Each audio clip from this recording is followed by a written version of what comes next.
You're listening to episode 293 of the Small and Supercharged podcast with Ria Freeman. So on today's Small and Supercharged podcast, I am delighted to be joined by Hannah Wilson, who I'm sure loads and loads of people know you, but they might not know your name. They're probably much more likely to know you as Quoted Visually, which is, well, it's your Instagram handle, it's the name of your business. And well, yeah, I mean, it's an incredible business, an incredible concept. So can you talk to us a bit about how you got started with Quoted Visually and what Quoted Visually is? First off, thank you so much for having me today. I know this has been a long time coming, so very grateful to be on your show. So Quoted Visually for me is visualizing complex ideas. And I all started to remember what I was reading in the nonfiction books that I was slowly reading for fun. And I wanted to make the topics actionable. And so I found a way to doodle and create these illustrations that helped me remember. And I started sharing them. And lo and behold, other people found them useful too. And here we are, a couple of years down the line. I was in a graphic design job. I paused the project to take the job. And then, 6 months later, I was then prioritizing that project again. It was a few days left between Christmas and New Year. And I just took the plunge. I think we were December 2021. And then, the rest is kind of history. I'm here with a crazy following, which I never ever thought was possible. And I'm really valuing my work more than ever before. And so many opportunities have come my way just because I put myself out there. And I want to encourage many others to do the same because the positive impact has been it's been absolutely wild. No, definitely. I mean, I think we're seeing more of these kind of visual ways of explaining complex topics. Obviously, I know that you are one such illustrator, but there's kind of like a collective, like a group of you, isn't there? And I know you're very sort of collaborative and you speak to, and it sounds like a really lovely community.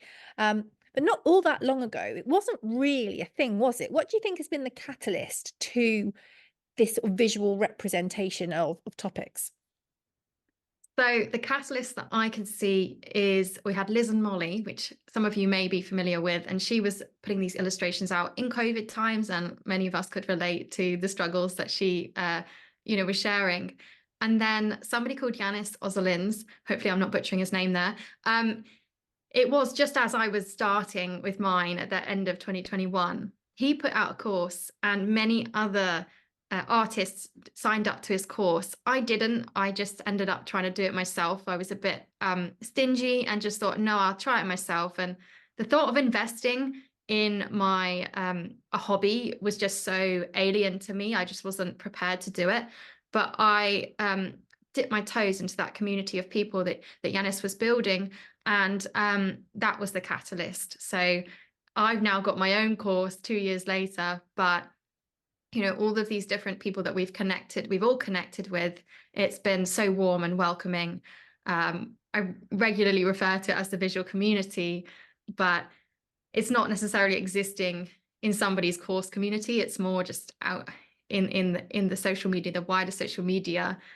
It's brought together a group of people who are curious, interested, let's say, in reading or bettering themselves. And so that combination, that cocktail is just a perfect one, really. Everybody's kind, warm, welcoming, and yeah, just so grateful for that. So you started on your Instagram account. When did that start for you? Because that's one of them with a really significant following. So when did that start for you? So Instagram was actually the first place that I started. And then soon after never swearing that I would never have Twitter in my life, or X, I soon after went on Twitter because there were illustrations were really just flying off the shelf at that point. There's different times when they've performed really, really well. And then later I had LinkedIn, but it's just become a whole new platform in the time that I've been posting. But Instagram started, I actually had the page as a private page for myself at the start. But that did start at, end of 2021. And within 6 months, the following was growing. And within 8 months, there were 100,000 people there. So it was kind of, yeah, really quick and I don't think that fast growth is necessarily the goal anyways. So there's been lots of lessons along the way within social media, which was at the time very new to me. So was there a particular thing that happened to see your following shoot up so much, or was it like a consistent, steady growth? I'd say that when you're growing, it depends because it's a bit of a niche, sharing illustrations and solely illustrations. Um, I wouldn't necessarily advise someone to do the same. I'd say go in and use visuals as part of your existing strategy. But for me, it was a couple of illustrations that really took off. I always say that one illustration done well can be the gift that keeps on giving. And so quality trumps quantity, and that's been my approach. I only put out 3 illustrations every week, and sometimes 2 if I'm busy. There are people that post every day, and I just don't have the time, energy, possibility to do such a thing. But that's how I've grown, just being able to post consistently on my schedule, and those few posts that took off that I didn't know would take off, basically. You said that when you came to Instagram, when you came to social media, you didn't know a huge amount about it. But you said just a minute ago that there were some things kind of along the way that you've learned that you would give as advice to people. Can we ask you what they are? Because I mean, I think it's always really interesting to ask people with really significant followings the lessons learned. Because sometimes the things that people with smaller followings or aspiring to get these big numbers wish for, actually a little bit of a nightmare when it comes through. That's a good question. Goodness me, where do I start? I would say the biggest maybe misconception is not seeing social media as well, it's not a solo pursuit, it's a community. It's an endeavor that you do with other people. And so we reference the visual community. That is how I grew, because there was a collection of us creating the same illustrations, and we were all supporting each other and making connections in the DMs and what have you. And so I was making friends at the same time, and that was a process to enjoy. And it wasn't just me fixating on numbers.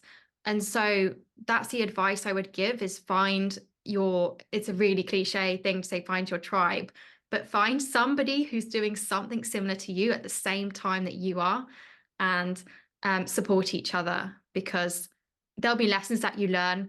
Well, maybe it comes down to the freelance side of things.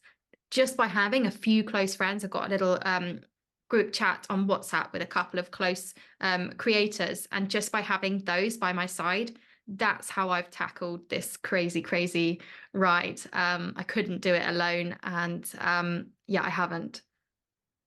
Is it quite unusual to have people that are essentially competition, in inverted commas, working so closely with you as part of a community? Because we do hear so much about competition for all things, don't we? You know, competition for jobs, competition for work.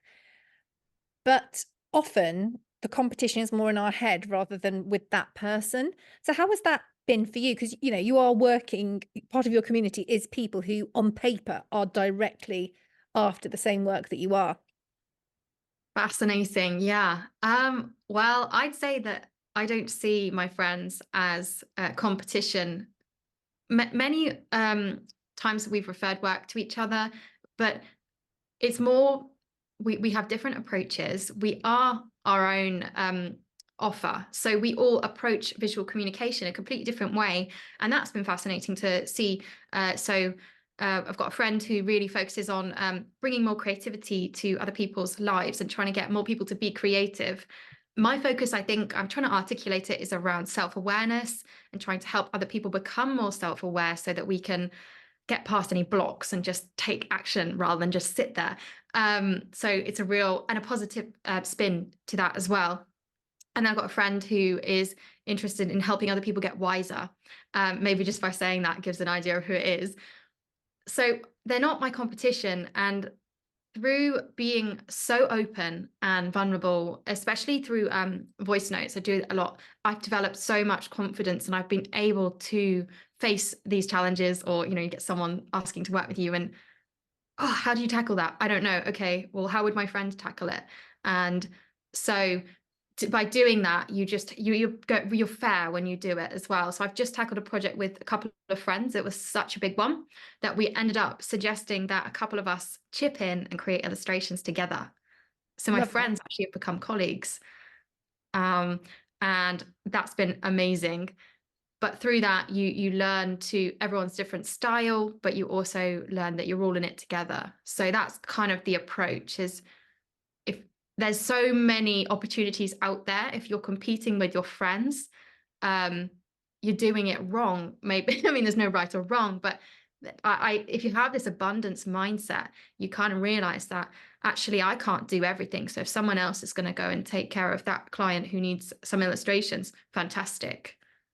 Yeah, that's a really, really good way of looking at it. And I wanted to really ask a bit as well about what work is for you, because we see, people making beautiful art, making gorgeous illustrations.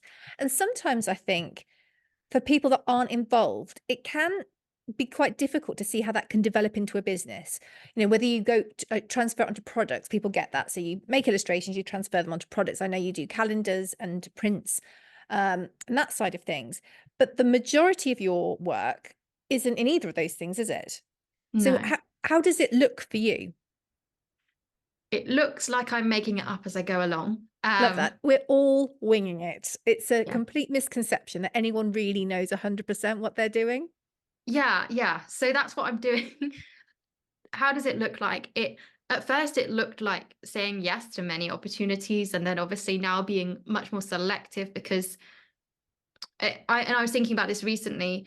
You can just say yes to what comes to your door, or you can think about what door you want to knock on and then go and pitch yourself to other people. And that's something that, maybe I noticed that somebody's about to write a book and they're going to need some illustrations, or they may want to think about that. And so that's the next step for me, is actually taking time out to reflect on who I want to work with. Otherwise, you're kind of yo-yoing between what other people want. And the challenge for me has been, how can I feel like I'm making an impact?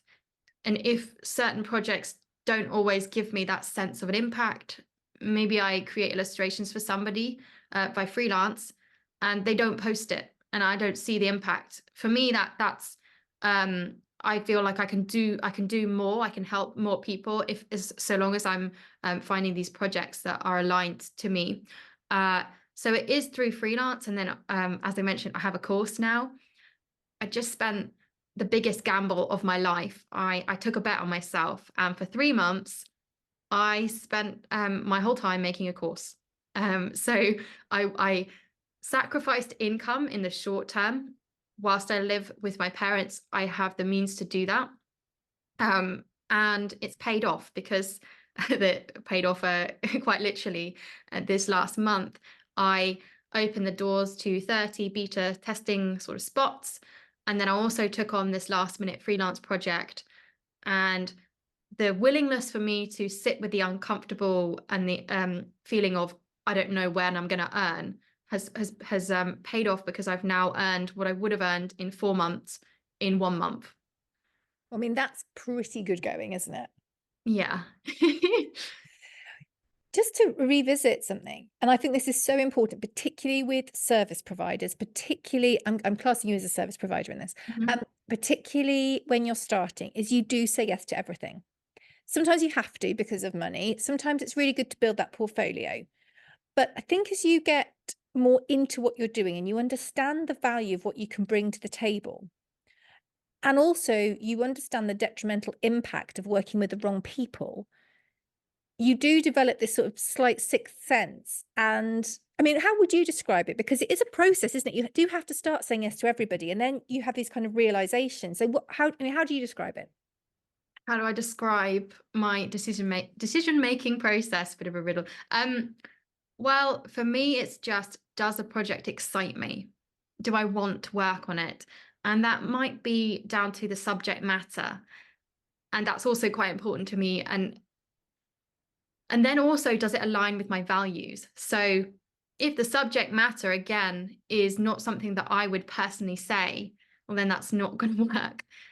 But you never know. I could get some something come through the door and I read it and I think on paper, not so excited. But I get on the phone with somebody and I really feel their energy. So it's just making sure that I give projects the time of day to really explore the option. But then also being willing to realize that I'm not going to have time to vet out every opportunity. And so if they do slip through the net, it doesn't matter because I'm just focused on the few projects that I've committed to in front of me and delivering that best service. Because if I'm focusing on chasing up these new leads, what's in front of me can fall by the wayside and it can get very overwhelming very quickly. And you just become some sort of people pleaser. So for me, the biggest lesson is just focusing on what I need and not what other people need from me. Has that taken some time to develop, some time to learn that lesson? Yes, because I realized that I don't owe anybody anything, but I felt like I owed everybody a reply. But if I did reply to everybody, that would be my full-time job. And that's uncomfortable, realizing that people put really kind messages or they have requests for me, and it's uncomfortable knowing that there has to be a limit to what I decide to reply to. Was there anything in particular that helped you come to this sort of realization of your value of your work, who you want to work with, who you don't, or was it a gradual process? I'd say a gradual process of putting myself out there and learning as I go. This recent project, working with friends, I've really felt my value strong. I have this idea of fine art originally, and then took a job in graphic design. And I came onto this project with one of my other friends who didn't have the design background. And sometimes when you're laying out things on the page, there are some ways of thinking that I've realized that I have that I could help them. Um, and that is a really nice feeling to feel like you have value and you're able to use it to everybody's advantage. I really, I could have gone any direction after having done fine art. I did some painting commissions and did this graphic design job.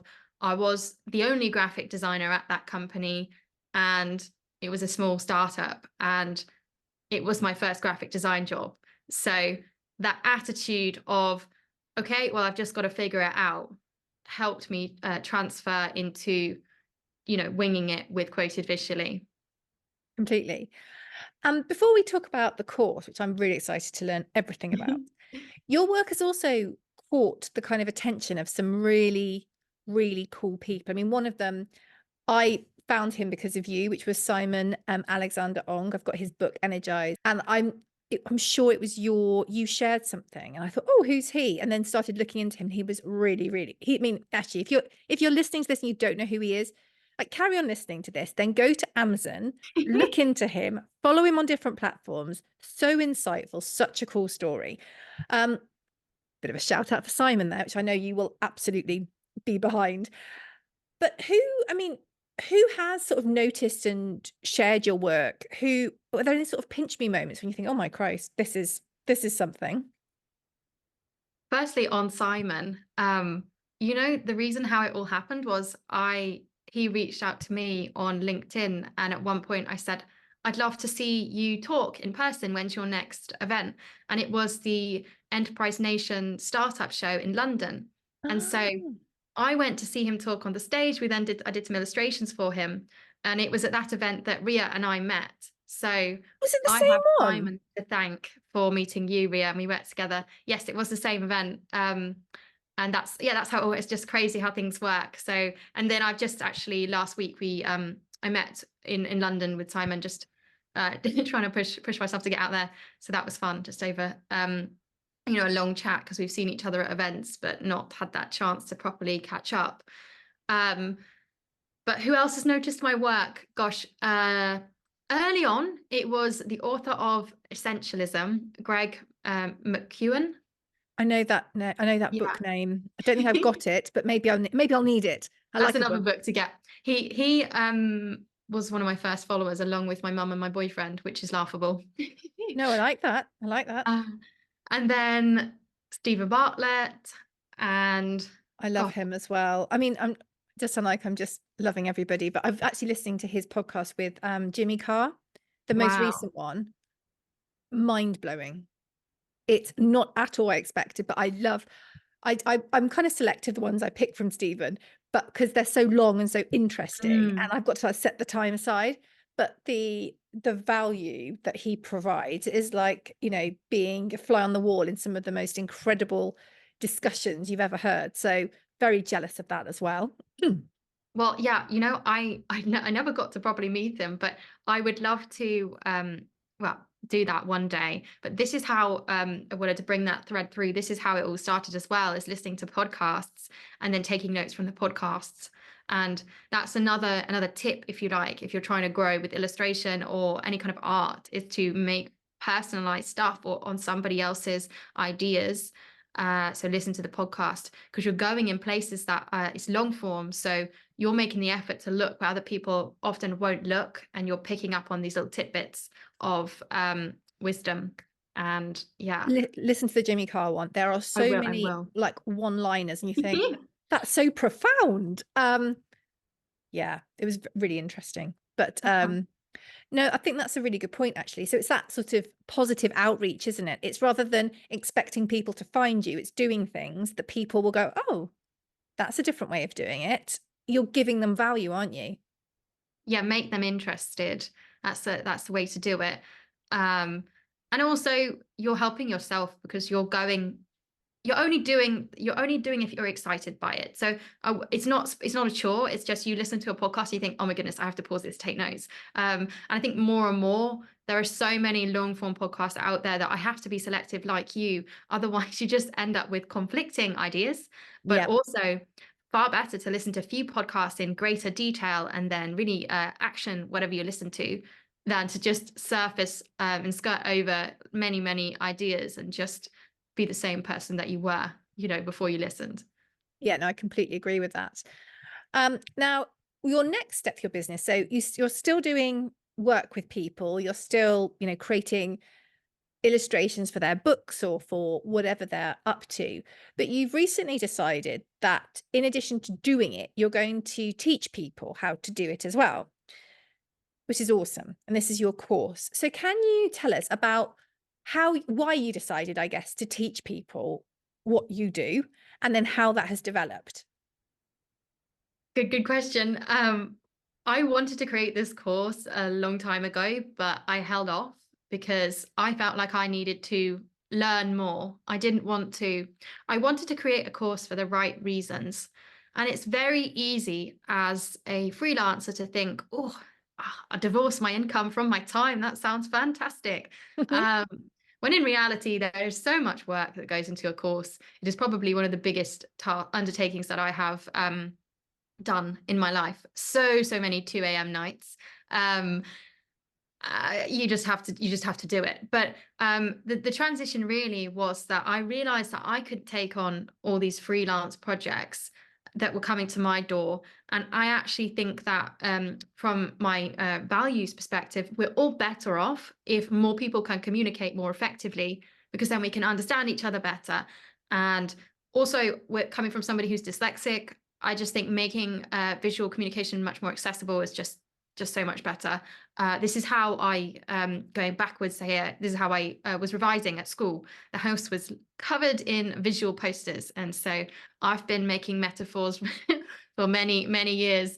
And making the course just felt right. It came to it. I reached a point where I thought, okay, it's now or never. I even thought about applying for a job because I was feeling a little isolated at home.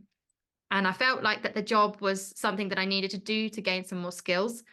And then at the start of this year, I had these two things: apply for jobs course, and then this one freelance retainer that was just bumbling along at a low rate. And I decided at a certain point that I just couldn't do both well.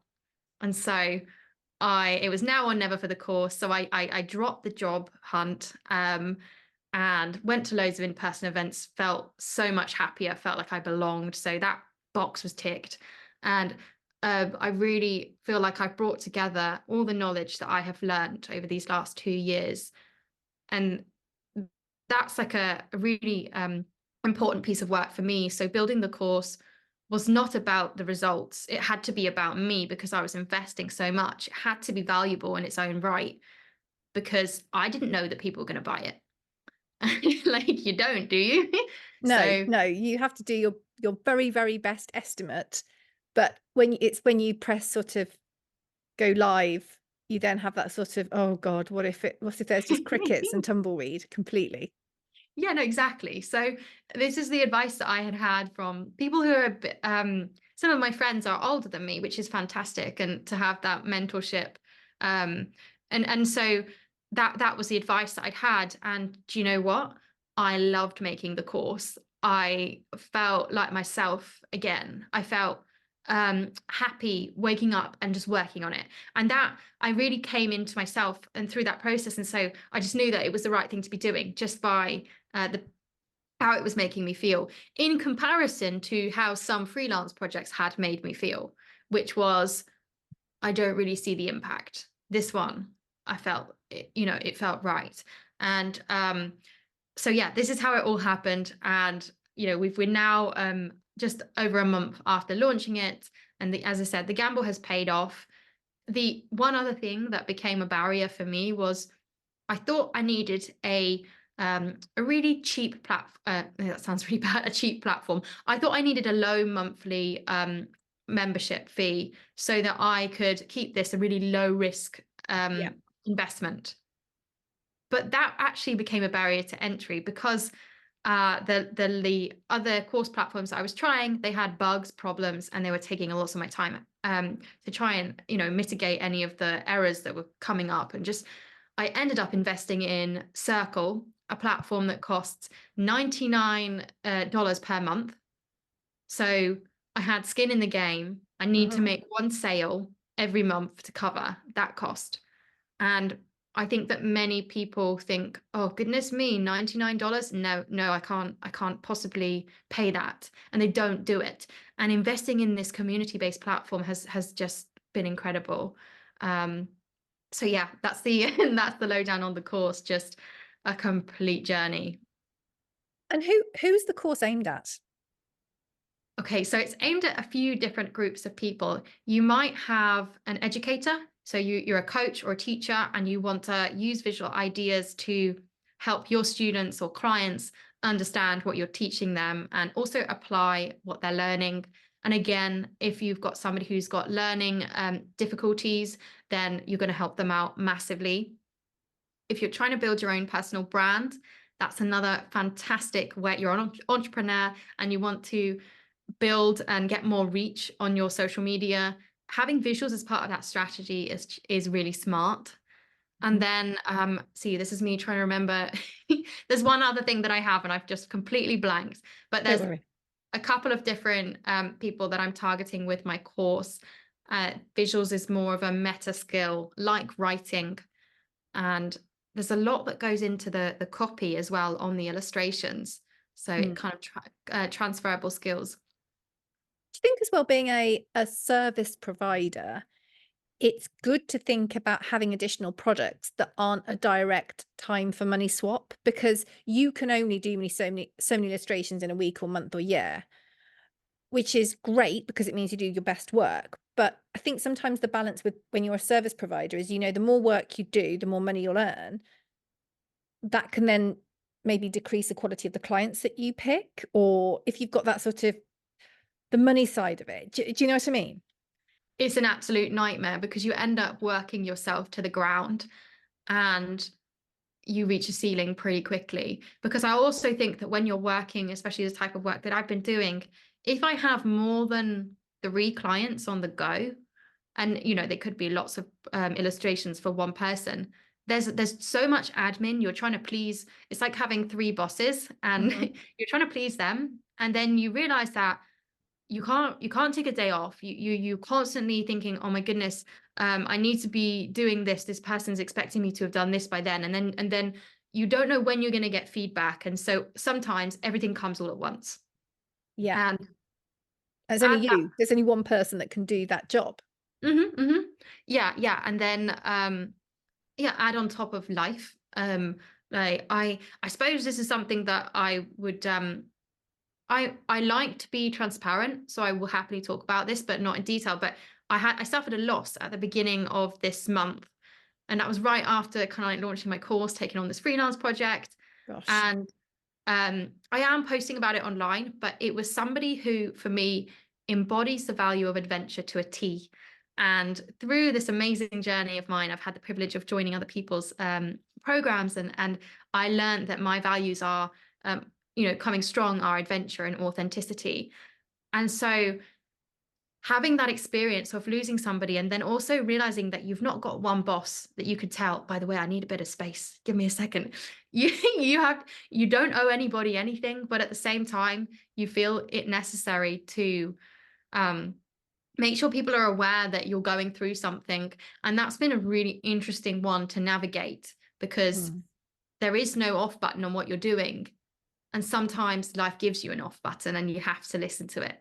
And so, I do think as well, sometimes when we lose people, whether they're close to us or not that close, it can really bring into focus the things that matter more, even if we don't kind of expect it. And we're so in the trenches doing the work. And sometimes things will happen. And you think, what am I doing? I need to recalibrate. I need to really think about this. And things like making sure you pick people that you want to work with is actually a big part of that. yeah, yeah, you need to feel like that relationship that you have with your clients is an open one, that you could discuss any of these things if you needed to. But if I was going to pull out the lesson from this particular situation is, this was a key person of influence in my life and also my dad's, and his best friend of 35 years, which makes you realize Gosh. it makes you realize the value of friendships, because I am a product of my dad. A lot of my ambitions have come from watching my dad strive, and he is a really ambitious adventurer. He's done all sorts of things. Without going into too much detail, he, a couple of years ago, decided to walk across the Greenland ice cap. Oh my Um, gosh, that's amazing. I mean, I you don't know if you don't knew about that. know, and you don't normally hear of people doing that, do you? That's not a normal Wednesday. No, it's not. And it was dangerous, like, just to say, one of his friends actually had to be rescued from. So, like, Oh wow. at the very start. And so he's doing all these kinds of things. He's sailing the Atlantic, cycling across America, flying around the world. Um, and there's been this one person who really, really like made him reach aim high, and it was this person here. And I realized that the trickle down impact of knowing through family, friends, and going on family holidays, but then also seeing the impact of my dad, and then watching myself just look for my own friends that are similar to his. Yep. It's just incredible. And so going back, all the reason why I wanted to mention this is, sometimes our biggest influences are not the people we spend every day with. We don't need to sit in the same room with them for much time, but they can have a profound impact on our lives. And it's making sure that we vocalize, I think, that we tell people that they've influenced us. That's what I would say. Like, yeah, there's so much I can say here, but yeah. No, I love that. Another thing you mentioned as well was about when you were kind of on the cusp of, do I get the job, don't I? And the isolation of working on your own was kind of driving that slightly. And then you started putting yourself out there and finding communities. Do you think that's something that, well, I mean, I feel like I know the answer. I'll rephrase that. I think that's something a lot of people struggle with, but perhaps don't admit. I think that when you have your own business, when you're self-employed, you spend a lot of time on your own. And I'll be honest, I love spending time on my own. Mhm, Um, mhm. but then, I have small children and madness on the other side of it. Whereas if you are on your own, the vast majority of the time, it can be incredibly isolating. So how did you deal with that? And what advice, I guess, would you give people in a similar situation? Yeah, I mean, how did I deal with it? I dealt with it by just talking about it. So, you tell your friends, oh, hey, I feel quite isolated at the minute.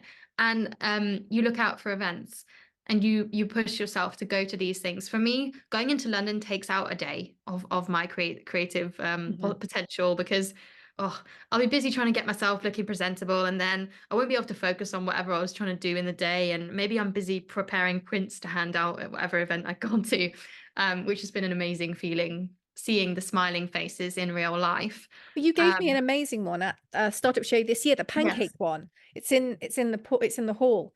It makes me smile Oh, whenever I see it. oh, I love that. Yeah, you see, at the startup show, I had a really bizarre experience. I was sat in the main auditorium, Yep. and this was the one which Simon was at the year before. Oh, wow. And then I was started to speaking to the two people either side of me, and they were two people who had come separately. And it turned out, and I had these prints, and it turned out that they recognized my work. Oh, wow. Oh, that's lovely. Both of them. I was sat between two followers. So, I mean, if that not is a good kind of representation of your impact physically. I love And so, that. yeah, that was incredible. But how did I get through this isolation?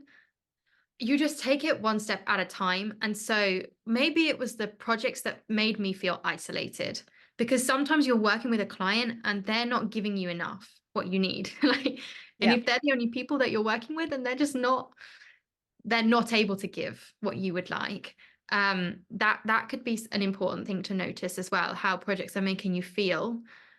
um but I could still go and get a job. So it's Mhm. really, your options are always open, whether you feel like they're closed or not. And every time you keep choosing your business or over going to back to a traditional job, you keep making those considerations with your own mental health in mind, because it's not worth all of the effort if you're not getting if you're not enjoying your life in the process, if it's just a complete rat race in a different kind. Yeah. No, absolutely. Would you say that the isolation side was one of the kind of lows along your journey so far, or have you had other moments where you've thought this is just rubbish, this is hard? Good question. Isolation, yeah, like just wanting a work party, like sounds really weird. Um, so that's been a tricky thing, but I think dealing with expectations has been the hardest, because I do like to please, and I know that that is not always the best thing, but sometimes it's not necessarily the client putting those expectations on you. It's you feeling like you want to deliver a high level of service, and you're saying you're putting those expectations on yourself. Mhm. And so one thing that I've learned is we shape our clients. So we have to take a lot of accountability for the situation, the way things are, just based on how we've signaled our boundaries to them, or not, as the case may be. So the sense of having all these expectations, for me. And then I think the biggest thing that I struggle with is there's a lot of I mean, we were speaking when we were working together about whether I go for help with my social media. Mm. In fact, it's one of the first things I asked you when we were at the startup show. And you've always said, no, it's you, it has to be you. And so I've never had any help managing my social media. But the challenge is, how can I be productive with what I'm doing and zone out of all the other stuff, but also be active and also reply? Because when you read something and it's, oh, that's somebody put really, really nice comment, and I think I need to get back to them right away, but I don't. But it's still a tab open in my mind. And that's really challenging. Mm. And on the flip side, have you had a standout high that you've thought, this is awesome, this is what it's all about? A standout high, probably, I'd say maybe a standout high for me would be going to Alice Benham's small Bismuth party at the end of last year. Bismuth, like Christmas. Oh, Yes. cool. Okay. So make sure I was hearing it correctly. Yeah, small business party. I'd seen that before I even had a business, and I like thought, oh, that's cool. But I never thought I would be going. But going to that and feeling like I belonged in the room was just, that was a standout moment, because I felt like I was back in myself at university, because I'm doing fine art. I was used to being in a collaborative studio. You go talk to your friends and you just hype each other up about your work, and do you know what I mean, you just like make a comment on their painting and they'll do the same to you, and you're just walking around different studio spaces. And I was very much used to that vibe. And I felt like myself there. And I missed, like, as a solo creative, I missed that. But when I went to this event and I got to start talking about my business properly for the first time, if you like, in person, and I was able to own it and then see the faces smiling back at me, and also and feel respected, because sometimes you just feel like it's just little me at home. That was a standout moment for me. I love that. Is there anything else you'd like to share or add before I ask you all the places where people can find you online? Oh, goodness me. Now I'm on the spot. I'm just thinking we've covered pretty much everything I was on my mind. I would just say that one thing that has come up recently is just be willing to make that ask. So I've realized that when we start growing our network online, um, it's one thing to start growing. In fact, this is something Simon impressed upon us. It's one thing to start growing our network, but are we going to be leveraging that network? So, Mhm. is there somebody that we can ask a favor of? Yeah. And I don't do that enough. I think the pursuit of watching the numbers rise and making sure you've got leads coming through the door, it's really easy to just take what comes rather than deliberately go out searching for things that are going to help you and help other people in this kind of value exchange. um, Writing testimonials for people, you can get great joy putting your feelings into words. And so that's the parting thing that I would like to share, is just ask more and give more. Like, give feedback, be prolific with the feedback that you give, because it'll come back round to you too. I think the asking is a really good point as well, because it's not that people don't want to give the feedback, it's that we're on to the next thing. Hmm. If people are unhappy, you know about it. If people are happy, you just kind of move on. It's not a negative about it. You just forget. So I think it's really good to ask when you want those things. Um, I mean, people can still say no, but Yeah. you're asking, so you're increasing your chances significantly of success in that area as well.